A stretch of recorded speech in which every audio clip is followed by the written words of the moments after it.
TRP நடத்தக்கூடிய PG TRP எக்ஸாமினேஷனுக்கு நம்முடைய academy சார்பாக நியூ சிலபஸை பேஸ் பண்ணி அப்டேட்டான மெட்டீரியல் அது மட்டும் இல்லாமல் டெஸ்ட் பேஜ் எல்லாமே நம்ம ப்ரொவைட் பண்ணுறோம், கான்டாக்ட் பண்ணிட்டு இருக்கோம். தமிழ் முதுநிலை ஆசிரியர் தேர்வு தமிழ் படம் பற்றி பார்க்க போகிறோம். ஸோ இந்த தமிழ் படத்தை பொறுத்த மட்டும் நம்ம எப்படி படிக்கணும், நம்ம எப்படி படித்தோம் அப்படின்னா நல்ல மார்க் ஸ்கோர் பண்ண முடியும். சேம் டைம் அழகு 1 பொறுத்த மட்டும் மொழி வரலாறு, அழகு 2 பொறுத்த மட்டும் சங்க இலக்கியமும் சங்கம் அறிவிய கால இலக்கியமும் ப்ரீவியஸா படிச்ச டாபிக்கை வந்து ஒன்ஸ் ஜஸ்ட் ரிவைஸ் பண்ணா மட்டும் போதுமானது. அதுக்கப்புறமா வந்து அடுத்தடுத்த டாபிக் வந்து நம்ம கண்டினியூவா வந்து படிச்சுட்டு இருக்கலாம். ஓகே, நம்ம அகாடமி சார்பா தமிழ் தகுதி தேர்வு and major test, psychology test, current affairs test, இந்த 4 டெஸ்ட்டுமே வந்து பாத்தீங்க அப்படின்னா நம்ம அகாடமி சார்பா வந்து கான்டாக்ட் பண்றோம்.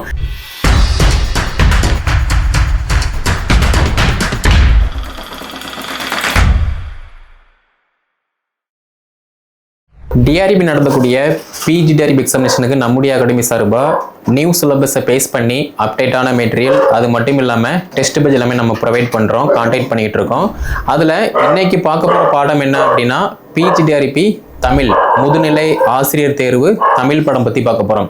ஸோ இந்த தமிழ் படத்தை பொறுத்த மட்டும் நம்ம எப்படி படிக்கணும், நம்ம எப்படி படித்தோம் அப்படின்னா நல்ல மார்க் ஸ்கோர் பண்ண முடியும். சேம் டைம் மேஜரை மட்டும் ஃபோக்கஸ் பண்ணால் போதுமா, சைக்காலஜி அண்ட் கரண்ட் அஃபேர்ஸ் இது போக தமிழ் தகுதி தேர்வு வந்து அவைலபிளாக இருக்குது. அப்போ இது எல்லாத்தையுமே நம்ம எப்படி படித்தோம் அப்படின்னா நல்ல மார்க்கு எடுக்க முடியும். எல்லாருமே கேட்குற கொஸ்டின் என்ன அப்படின்னா தமிழ் தகுதி தேர்வுக்கு படிக்கும் போதே நம்ம மெயின் எக்ஸாமுக்கு வந்து ஃபோக்கஸ் பண்ணிடலாமா அப்படிங்கிற மாதிரி கேட்குங்க. ஆக்சுவலாக வந்து அதை ஃபோக்கஸ் பண்ணால் போதுமானது. ஓகே, சேம் டைம் இப்போ தமிழ் படித்த எல்லாருமே ஒரு கவர்மெண்ட் ஸ்கூலில் வந்து தமிழ் டீச்சர் ஆக முடியுமா அப்படின்னா கண்டிப்பாக முடியாது. இப்போ ரீசெண்டாக கூட பார்த்தீங்க அப்படின்னா நடிகர் கமலஹாசன் வந்து தமிழ் மொழியிலிருந்து தான் கன்னட மொழி வந்தது அப்படிங்கிற மாதிரி ஒரு கிரிட்டிசிஸ் வந்து பேகிட்டு இருக்கு. அப்படி பார்க்கும்போது அழகு 1 பொறுத்த மட்டும் மொழி வரலாறு, அழகு 2 பொறுத்த மட்டும் சங்க இலக்கியமும் சங்கம் அறிவிய கால இலக்கியமும், அழகு 3 பொறுத்த மட்டும் காப்பியங்கள்னா என்ன, அழகு 4 பொறுத்த மட்டும் பக்தி இலக்கியம், அழகு 5 பொறுத்த மட்டும் சிற்றிலக்கியம், அழகு 6 பொறுத்த மட்டும் இக்கால இலக்கியம். இந்த இக்கால இலக்கியத்தில் வந்து பார்த்தோம் அப்படின்னா கவிதைனா என்ன, சிறுகதைனா என்ன, சேம் டைம் புதினம்னா என்ன, நாடகம்னா என்ன, விருதுகள்னா என்ன அப்படிங்கிற மாதிரி இந்த 5 டாப்பிக்கை பற்றி A to Z வந்து உங்களுக்கு நல்லா தெரியணும். அப்படி இருக்கும்போது மட்டும்தான் ஈஸியாக வந்து இந்த யூனிட்ல இருந்து நல்ல மார்க் ஸ்கோர் பண்ண முடியும். அதுக்கப்புறமா 7வது அழகை பொறுத்த மட்டும் இலக்கணம் டாபிக் வந்து அவைலபிளாக இருக்குது.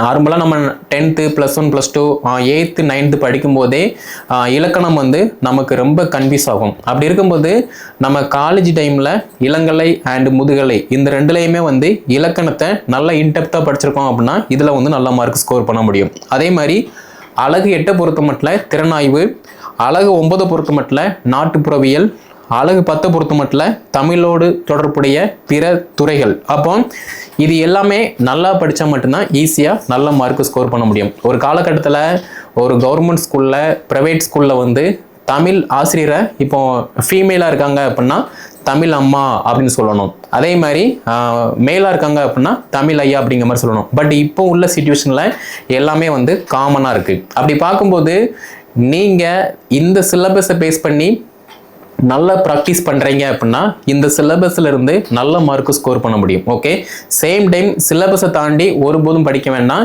சிலபஸில் இருக்க கண்டென்ட்டை மட்டும் நல்லா படிச்சிங்கன்னா மட்டும் போதுமானது. ஓகே, ஃபஸ்ட்டு பார்க்க வேண்டியது சிலபஸ் வந்து நல்லா பாருங்கள். 2வது ப்ரீவியஸ் கொஸ்டின் வந்து நல்லா பாருங்கள். 3வது டெஸ்ட் பேஜ் வந்து மஸ்ட் இம்பார்ட்டன்ஸ். ஏன்னா நம்ம எல்லாருமே பண்ணுற மிஸ்டேக் என்ன அப்படின்னா நான் வந்து ஸ்கூலில் ஒர்க் பண்ணிட்டு இருக்கேன், நான் ஹவுஸ் ஒய்ஃபாக இருக்கேன், இப்போ தான் படிக்க ஸ்டார்ட் பண்ணுறேன், ஸோ எனக்கு புக் இருந்தால் மட்டும் படித்து பாஸ் பண்ணிடுவேன் அப்படிங்கிற மாதிரி இல்லாமல் ஒரு டாபிக் படித்தா கூட அந்த ஒரு டாப்பிக்கில் இருந்து ஒரு ப்ராப்பரான டெஸ்ட் பேஜை வந்து போட்டு பாருங்கள். அப்படி போட்டு பார்க்கும்போது மட்டும்தான் நீங்கள் ஃபுல்லாக ஃபீல் பண்ணுவீங்க, நல்லா ஸ்ட்ராங்காக ஃபீல் பண்ணுவீங்க. ஓகேவா? அடுத்து பார்த்தீங்கன்னா இப்போ சிலபஸில் வந்து இப்போ 50 காப்பியங்கள் 5 காப்பியங்கள் இருக்குது அப்படின்னா இந்த 2 டாப்பிக்ல இருந்து மிக மிக முக்கியமான வினாக்கள் எல்லாமே வந்து டெஸ்ட் பேஜா வந்து நம்ம அகாடமி சார்பாக வந்து கான்டாக்ட் பண்ணுறோம். ஓவரால் எல்லாமே நம்ம வந்து கான்டாக்ட் பண்ணுறோம். நான் பர்டிகுலராக சொல்கிறேன், ஒரு டாபிக் படிக்கும்போது அந்த டாப்பிக்கை நீங்கள் டெஸ்ட் பேஜ் போட்டு பார்க்கும்போது மட்டும்தான் இந்த டாப்பிக்ல இருந்து ஃபார் எக்ஸாம்பிள் இப்போ 50 காப்பியங்கள்ல இருந்து இப்படிலாம் வினாக்கள் இருக்கு, அப்போ நம்ம எந்த அளவுக்கு படிக்கணும் அப்படிங்கிற மாதிரி உங்களுக்கு ஒரு நல்ல ஐடியா கிடைக்கும். ஸோ புரியும்னு நினைக்கிறேன். ஓகேவா? ஸோ அதனால டெஸ்ட் பேஜ் வந்து must importance. Okay, same time டெய்லியுமே வந்து ரிவைஸ் பண்ணணும். படிச்சதை ரிவைஸ் பண்ணணும். இது நம்ம படிச்சிட்டோம், இது நமக்கு தெரியல, இது நம்ம படிக்க ஸ்டார்ட் பண்றோம் அப்படிங்கிற மாதிரி இல்லாம ஒரு டாபிக் படிச்சா கூட அடுத்து ஒரு புதுசா டாபிக் படிக்க ஸ்டார்ட் பண்றோம் அப்படின்னா ப்ரீவியஸா படிச்ச டாபிக்கை வந்து ஒன்ஸ் ஜஸ்ட் ரிவைஸ் பண்ணா மட்டும் போதுமானது. அதுக்கப்புறமா வந்து அடுத்தடுத்த டாபிக் வந்து நம்ம கண்டினியூவா வந்து படிச்சுட்டு இருக்கலாம். ஓகே, சேம் டைம் ஒரு நாளைக்கு படிப்பேன், அடுத்து நான் 2-3 நாளைக்கு வந்து படிக்க மாட்டேன், ஒரு வாரம் படிப்பேன், அடுத்து 2 வாரம் படிக்க மாட்டேன் அப்படிங்கிற மாதிரி இல்லாம டெய்லியுமே வந்து கன்சிஸ்டன்சியா நீங்க படிக்கீங்க அப்படின்னா உங்களால நல்ல மார்க் ஸ்கோர் பண்ண முடியும். Okay, so syllabus, previous year question and test page must importance. Same time சிலபஸை தாண்டி படிக்க வேண்டாம், சிலபஸ்ல என்னென்ன கண்டென்ட் இருக்கோ அதை மட்டும் நீங்க நல்லா படிச்சா மட்டும் போதுமானது.